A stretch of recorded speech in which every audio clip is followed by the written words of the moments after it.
Do you ever feel like you're stuck in a financial whirlwind? You get your paycheck at the beginning of the month, feeling pretty good, but just a few weeks later, your wallet feels light. And there's that uneasy feeling as you wait for the next payday? Or maybe, like me in the past, you always thought that money matters. Personal finance management was overly complicated, too big, meant only for business people, financial experts, or the super rich. I used to believe that working hard and earning enough was sufficient. Saving, investing, those things sounded distant and frankly, a bit intimidating. And what about debt? Is anyone here feeling the heavy burden of debt on their shoulders? Seeing dead ends everywhere and feeling trapped with no way out? Or even if you have a good job, a stable income, and life seems comfortable, do you truly feel secure about your financial future? Or is there a nagging worry, deep down, a sense that you're not really in control of the money you earn? If you nodded yes to any of that, then today's video is definitely for you. We will dive deep into a critically important topic that directly impacts our quality of life, freedom, and happiness: personal finance management. Hi everyone, welcome to BookSmart Insights, a channel for sharing knowledge for personal development through good books. And our guide on this journey is the book Finance for the People by Paco de Leon. Paco isn't just an author. She's the founder of the Hell Yeah Group, a unique financial firm with a mission to help creatives, people often thought of as not good with money, confidently manage their personal and even business finances. What I love about this book, and why I decided to share it with you, is that it's not like the dry finance books filled with numbers and formulas you might be used to. Paco de Leon goes much deeper. She helps us dig into the psychological roots, unconscious beliefs, and strange habits that sometimes we don't even realize we have. The things that silently sabotage our relationship with money and keep our financial lives stuck. As Will Rogers once said, too many people spend money they haven't earned to buy things they don't want, to impress people they don't like. 1. This quote reflects the reality for many of us, and Paco de Leon helps us understand why this happens. So, are you ready to turn the pages with BookSmart Insights and uncover the secrets about money and, more importantly, about ourselves? Let's get started. The most significant difference and core value I found in Finance for the People is the author's emphasis on understanding the psychology behind our financial decisions. Paco shares that through her experience working with thousands of people, even as a bank debt collector, she realized that people, regardless of class, race, gender, or age, have very strange and often contradictory attitudes towards money. We want to save, but can't stop spending on things we don't need. We want to invest, so our money makes money. But year after year, we procrastinate, making excuses. We want to earn more, but we're afraid of change, afraid to step out of the comfort zone of our current job. Why this contradiction? Paco argues that most financial behavior isn't driven by logic or complex spreadsheets, but by deep-seated beliefs, emotions, and past experiences ingrained in our subconscious, forming what psychologist Carl Jung called the shadow. 1.1. The money taboo, the root of ambiguity. One of the most significant barriers is the reluctance, even taboo, surrounding discussing money. Think about it. Couples in love, even married couples, often avoid frank discussions about finances, fearing being seen as materialistic or calculating. A husband might hesitate to suggest more careful spending to his wife, afraid of being called stingy. Colleagues rarely share their actual salaries, fearing envy or competition. Many would rather suffer than ask for financial help, considering it a blow to their self-esteem. Why is it so hard to talk openly about something so essential and impactful? Paco points out a few root causes: family background, If you grew up in a family where parents constantly argued about money or had negative, stressful attitudes whenever money was mentioned, you might unconsciously form the belief that money is complicated, a source of conflict, something unsafe. For example, suppose the father earned less than the mother and often felt insecure or resentful. In that case, a child might misinterpret this as talking about money equals arguments equals unsafe. Or suppose a father was a person with alcoholism who got drunk and caused trouble every payday. In that case, the child might associate money with insecurity and, as an adult, tend to spend money quickly to escape that feeling. Families that teach children money is adult business, kids shouldn't worry about money, or even scold them for being curious about it, inadvertently instill the idea that money is dangerous or forbidden. This can lead to two extremes: fearing and avoiding money, believing money is everything, and pursuing wealth at all costs. Environmental influences, experiences, and stories. What we hear and see from friends, relatives, and society also shapes our beliefs. For instance, hearing a story about family A getting rich and falling apart might lead us to blame money wrongly, forming the idea that wealth equals unhappiness, causing us to subconsciously distance ourselves from wealth. Family systems theory, particularly the work of Murray Bowen, also highlights how emotional and behavioral patterns, including attitudes towards money, are passed down through generations.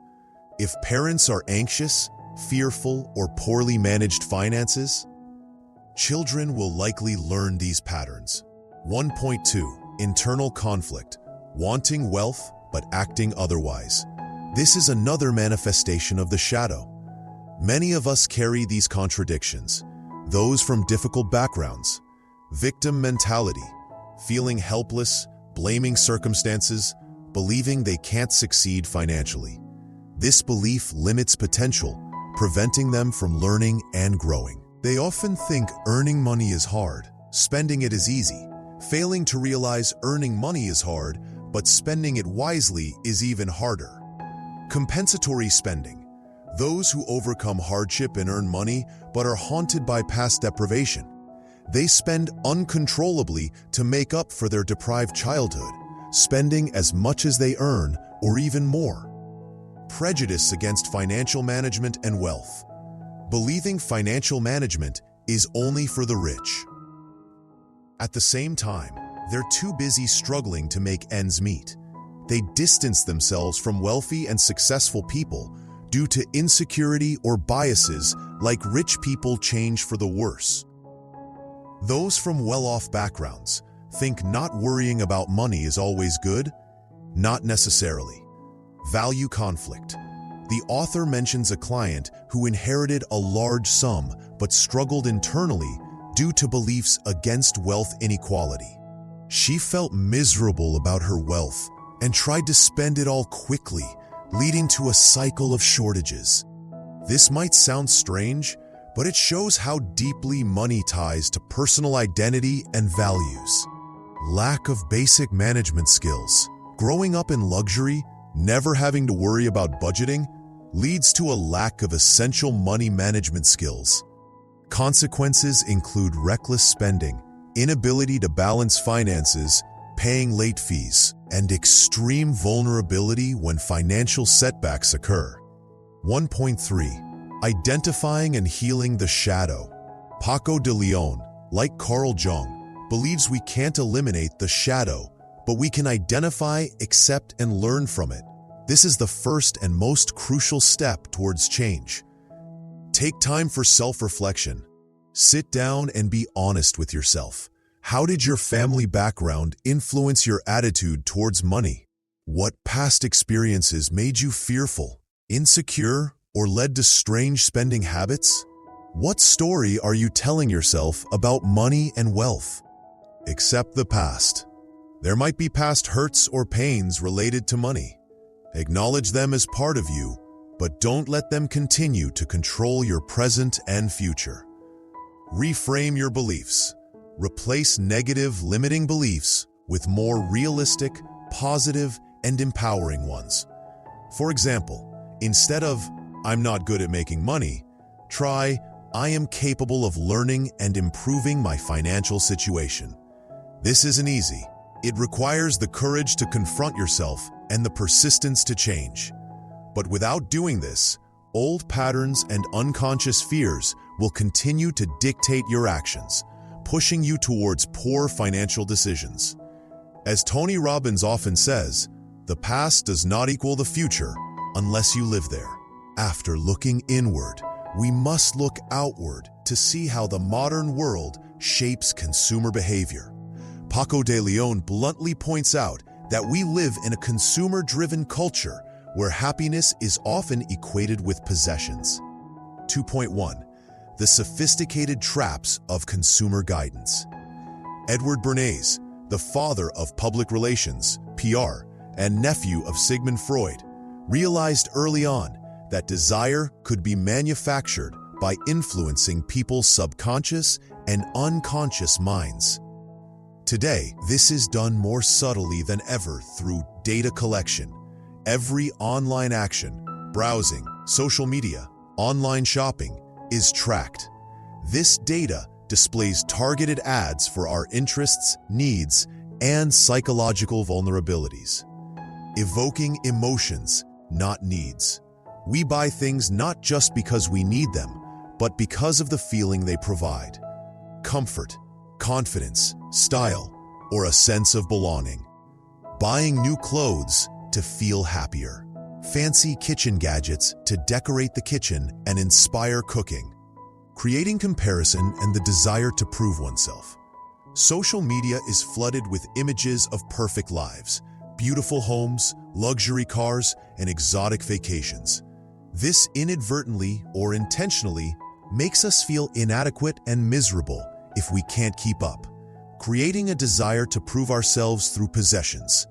Morgan Housel, in The Psychology of Money, talks about this. People often want wealth to be admired by others, but the paradox is that others don't admire you as much as you think. They use your wealth as a benchmark for their desires. The scarcity trap. Marketing tactics like limited quantity and limited time offer prey on our primal fear of missing out, FOMO, creating stress and anxiety and pushing us to make impulsive, ill-considered purchases. Emotional spending. People with psychological wounds, feeling empty or inadequate, often fall into compulsive shopping as a way to temporarily soothe pain or find fleeting pleasure. Consumer culture makes it even easier for them to get stuck in this cycle. 2.2. The antidote: mindfulness, minimalism, and gratitude. How do we escape this manipulation? Self-awareness. Returning to step 1, understanding your weaknesses, desires, and fears is key to recognizing when you're being influenced externally. Mindfulness. Practicing mindfulness helps you recognize the urge to spend as it arises, observing the emotion without getting carried away. Paco also mentions this. Meditating daily, even for just a few minutes, helps reduce stress, increase emotional control, and make wiser decisions. Minimalism. This isn't just about decluttering. It's about consciously choosing what truly adds value to your life and eliminating excess desires. Cutting back on buying the latest phone, trendy clothes, and unnecessary gadgets helps you escape the hedonic treadmill, constantly seeking new pleasures because the joy from old ones fades quickly. As Joshua Fields Milburn and Ryan Nicodemus, the minimalists, say, "Love people, use things, because the opposite never works." Cultivating gratitude. Instead of focusing on your lack, appreciate what you have. Practicing gratitude daily, keeping a gratitude journal, reflecting, has been scientifically proven to improve mood, increase satisfaction, and reduce unnecessary material desires. When you're grateful, you feel less deprived.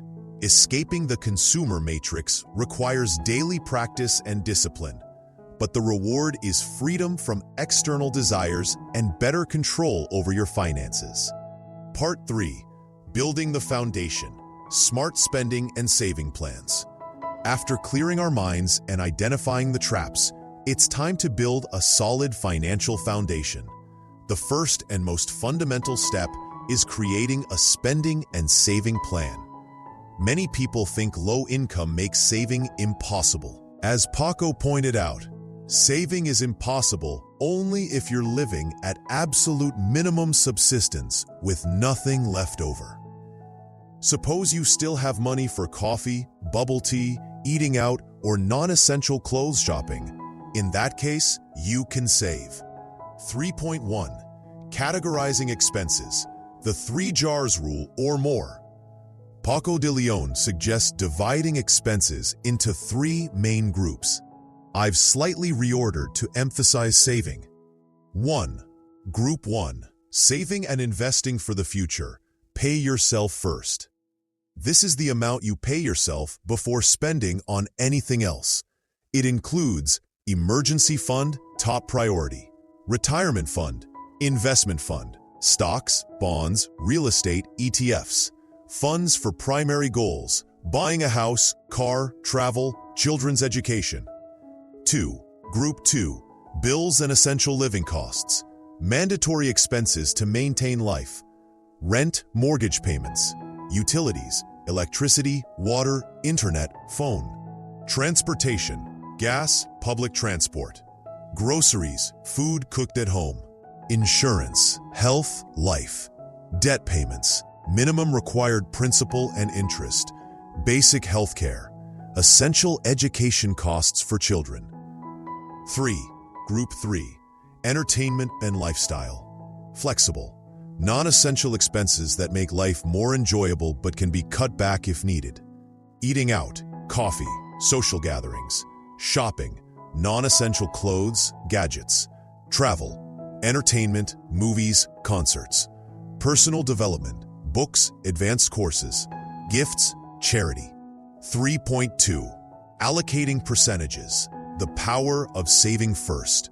The core idea here is prioritizing Group 1. When you receive your salary or any income, immediately set aside a certain percentage into a separate savings and investment account. Ideal range, 10% to 30% of income. If difficult, start with 5%, even 1 to 2% is okay. The key is to build the habit. George S. Clason taught this lesson thousands of years ago in The Richest Man in Babylon. A part of all you earn is yours to keep. Remaining amount. Only after setting aside for Group 1 should the rest be allocated to Group 2, essentials, and Group 3, lifestyle. Review your spending over the last few months to estimate the amount needed for Group 2. The remainder goes to Group 3. Why save first? Because if you wait until the end of the month to see what's left, chances are there won't be much. Human psychology tends towards spending what's available. Setting money aside up front ensures you consistently reach your savings goals. 3.3. Building an emergency fund. Your financial life raft. This is the top priority within Group 1. An emergency fund is a cash or easily accessible asset, like a savings account, to cover essential living expenses in case of unexpected events like job loss, illness, accidents, or economic crises. Target: single individuals, minimum 3 months of essential living expenses. Families with dependents, minimum 6 months of essential living expenses. How to build. Focus all your savings, Group 1, on this fund until you reach the minimum target. Only then, start allocating savings to other goals, retirement, investing. Importance. The COVID-19 pandemic was a clear demonstration. Those with emergency funds were much more secure when facing income loss or lockdowns. It prevents you from having to take on high-interest debt or sell long-term investments at a loss when emergencies strike. 3.4. Automation and tracking. To make this process easier and sustainable, automate. Set up automatic transfers from your salary account to your savings investment account right after payday. This eliminates the need for willpower each month. Use separate accounts. Having distinct bank accounts for different purposes, daily spending, bills, emergency savings, investments, makes management much easier. Track spending. Use a budgeting app, spreadsheet, or notebook to know where your money is going, especially expenses in Group 3. This helps you identify wasteful spending and make timely adjustments. Small bill buffer. Paco advises having a small buffer, around 1 month of Group 2 expenses, in your daily spending bill account in case your salary is late or a bill needs early payment for a discount.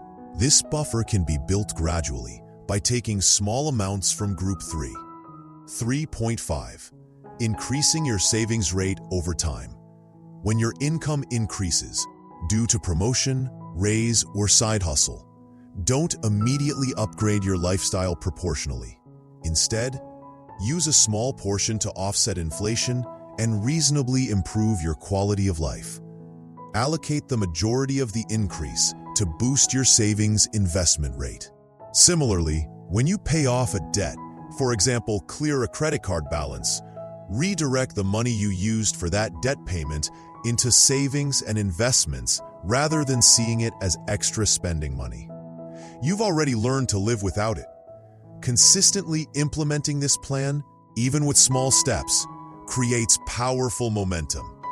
You'll start to feel in control of your money, see your savings grow, and gain confidence in your journey towards financial freedom. Saving is the foundation, but if you only focus on cutting back, the road to financial freedom will be long and arduous.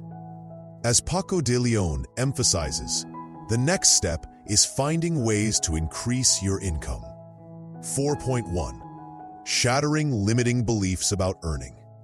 Just like beliefs about spending, we also hold many limiting beliefs about our earning potential. Only people with advanced degrees or fancy qualifications can earn a lot. Passion doesn't pay the bills. I must stick to a stable job. Making money is hard. Rich people are just lucky, well-connected, doing shady things. I'm not smart enough or good enough to ask for a raise or find a better job. As the author stresses, these beliefs can trap you in an unsuitable job with inadequate pay for your entire life. The first step to increasing income is to dismantle these psychological barriers. Believe that you can earn more and deserve to be fairly compensated for the value you create. 4.2. Increasing your value, the key to higher income. Money is a measure of exchanged value. You must create more value for others, your organization, and the market to receive more money. In your current job, do better. Focus intensely, improve productivity, and find ways to streamline work processes. Learn new skills. Proactively learn skills relevant to your job or in high demand. Languages, coding, digital marketing, soft skills. Expand responsibilities. Volunteer for challenging projects or tasks to demonstrate your capabilities. Build networks. Connect with colleagues, superiors, and industry peers to learn and find opportunities. Outside your current job, creating additional income streams. Leverage skills hobbies. Turn your passions or skills into a side hustle. Freelance writing, design, tutoring, crafting, cooking. Start a small business. Launch a small business based on your strengths or a market need you identify. Invest in yourself.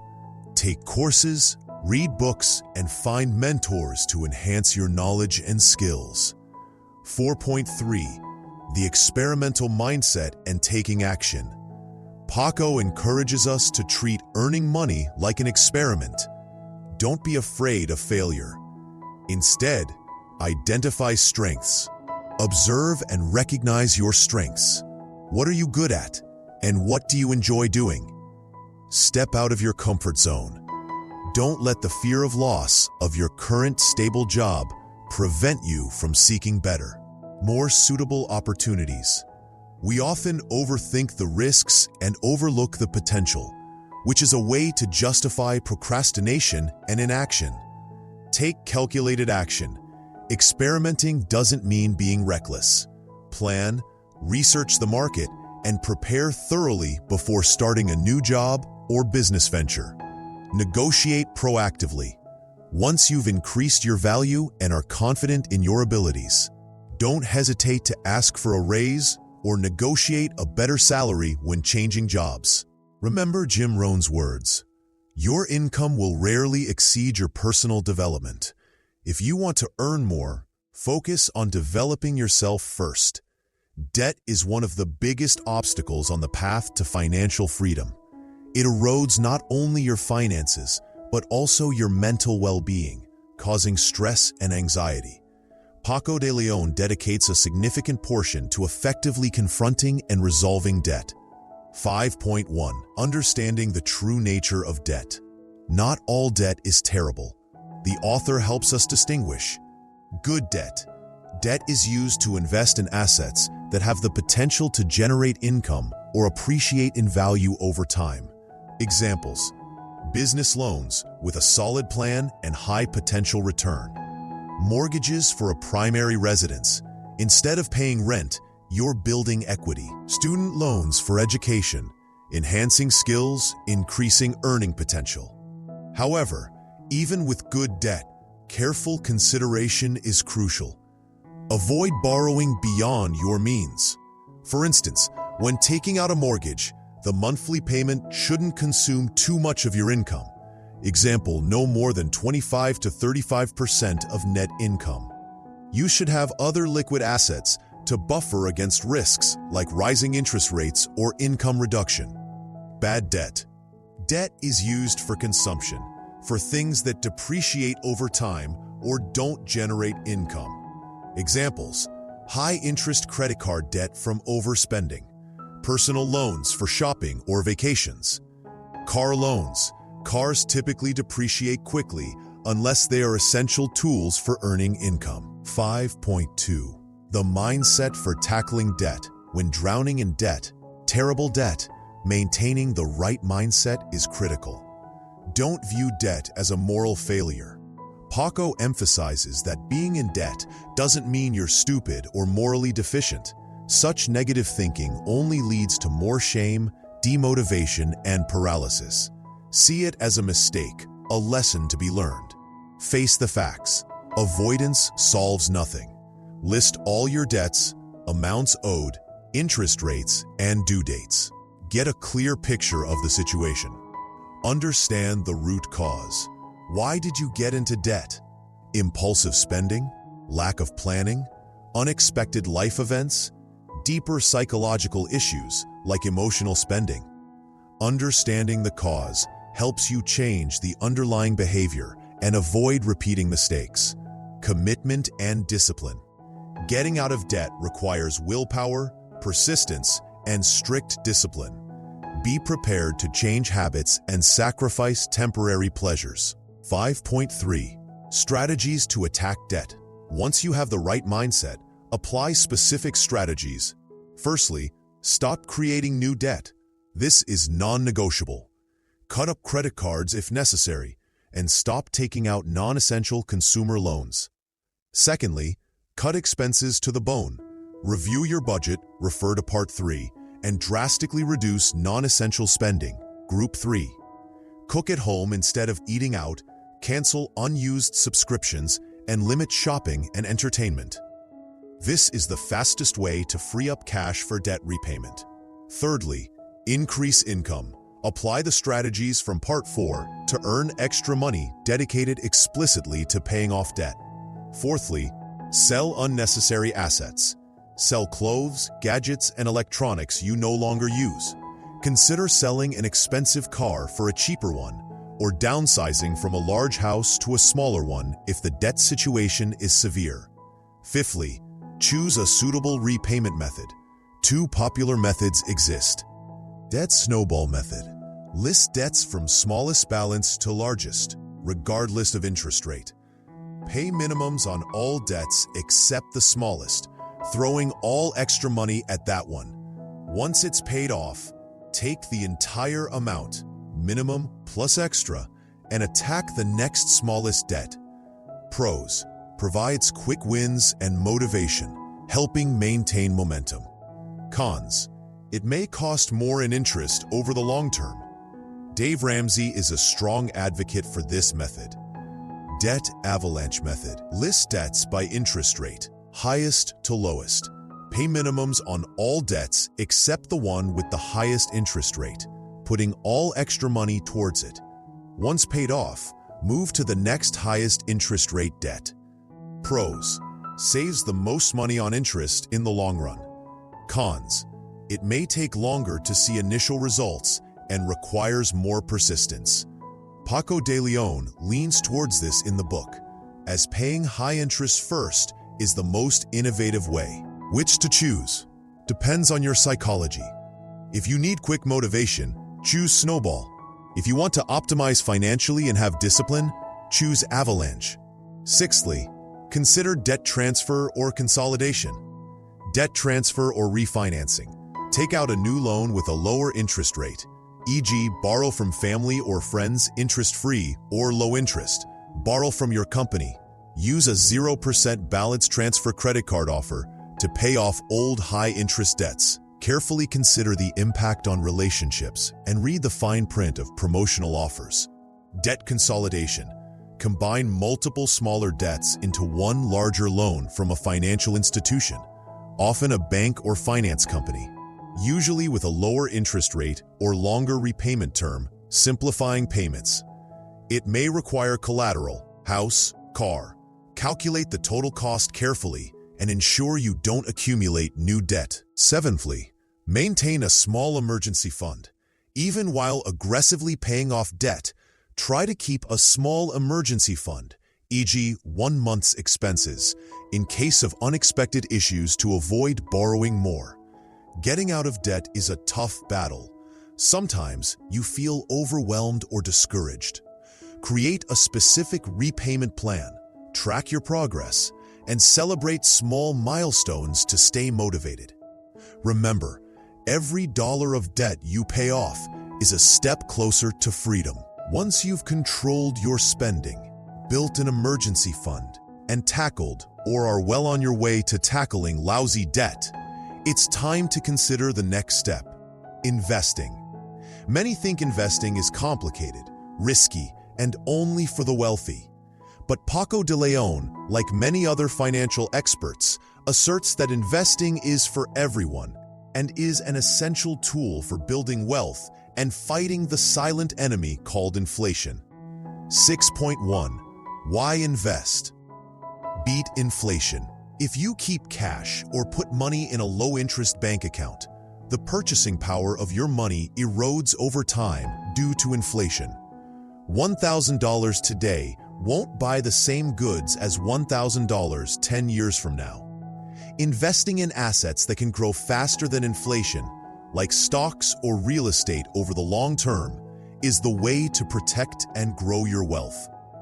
Bodo Schaefer, in The Road to Financial Freedom, said, "Invest your money to multiply it.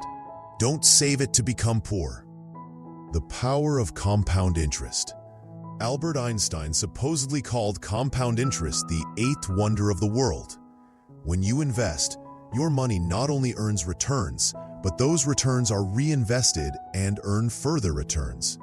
Over time, this effect creates exponential wealth growth, like a snowball rolling downhill, getting bigger and bigger. Create passive income. The ultimate goal of investing is to build passive income streams from dividends, rental income, bond interest, which allow you to achieve financial freedom. 6.2. Basic concepts for beginners. Paco de Leon introduces 3 essential concepts. Firstly, risk and time horizon. All investments involve risk. The level of risk you can tolerate depends on your investment time horizon. Longer time horizon equals higher risk tolerance. If you're investing for retirement 30 years away, you can afford to invest in more volatile assets like stocks, because you have enough time for the market to recover from downturns. Shorter time horizon equals lower risk tolerance. If you need the money for a house down payment in 1 to 2 years, you shouldn't put it in stocks due to the real risk of short-term loss. Choose safer options like savings accounts instead. Personal risk tolerance. Beyond time, your tolerance depends on your personality, experience, and financial situation. Secondly, asset allocation. This means dividing your investment money among different types of assets to reduce risk. Don't put all your eggs in one basket. Major asset classes include cash and cash equivalents, savings accounts, certificates of deposit, CDs, low risk, high liquidity, low return, often below inflation. Bonds, fixed income. You lend money to governments or corporations and receive periodic interest payments.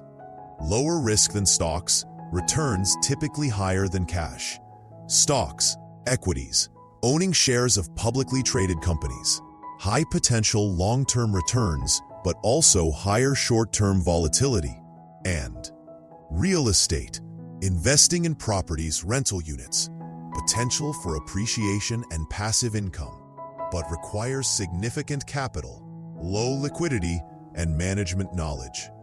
Gold and precious metals, often seen as safe havens during uncertainty, but they don't generate income and prices fluctuate.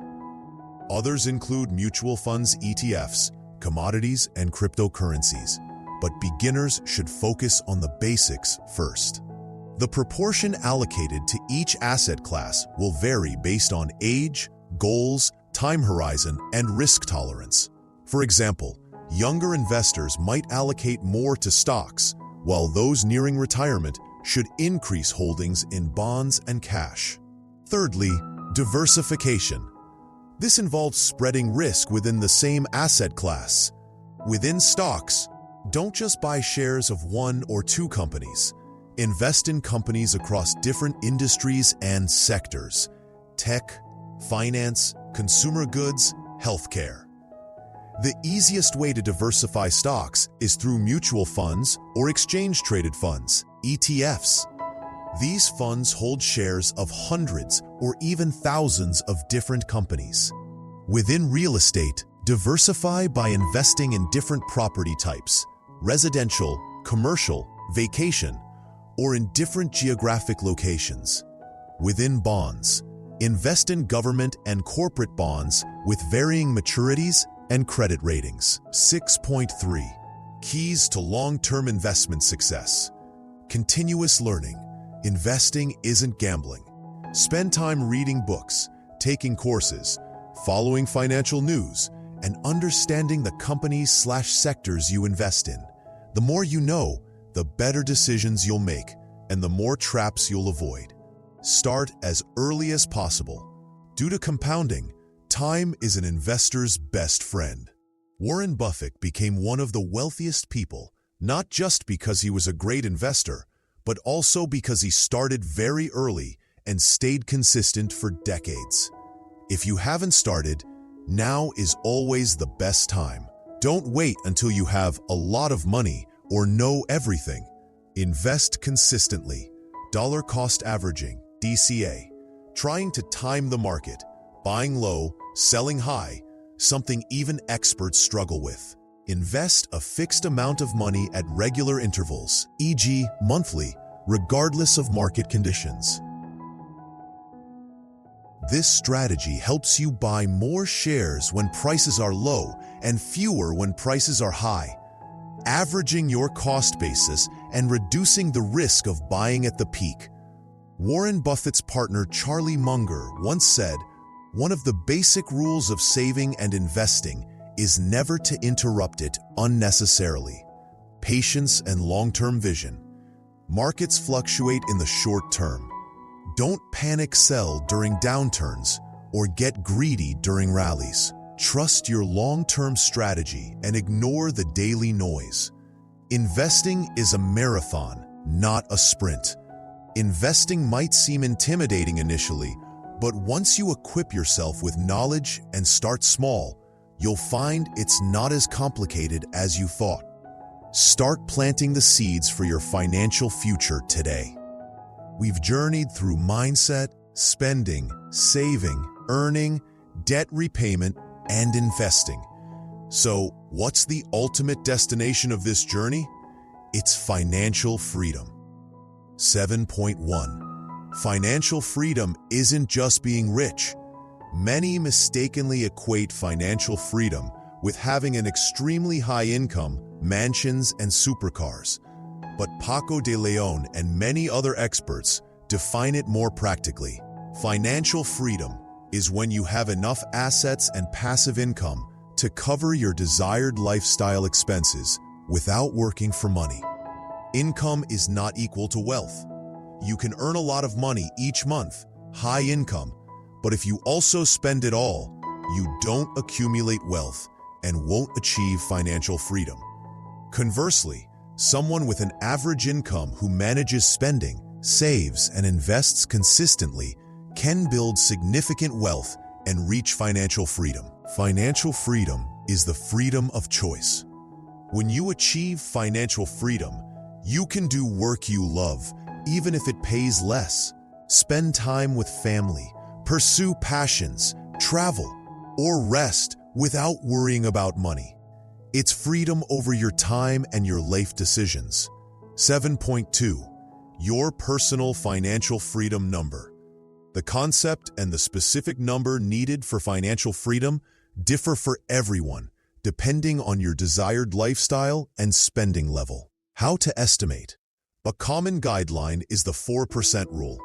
Estimate the annual living expenses you desire in retirement, or when you want to be financially free. Then multiply that number by 25, or divide by 4%. The result is the amount of assets you need to accumulate.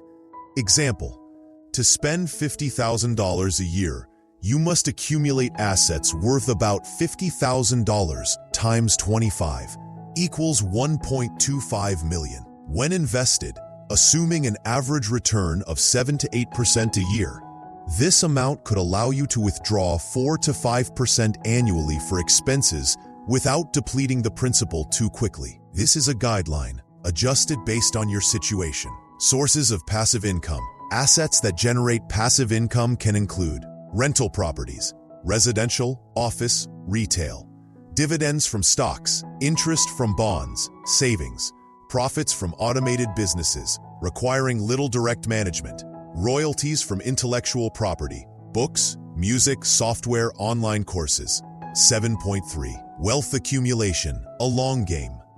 Building wealth and achieving financial freedom is a long game, requiring consistency and perseverance.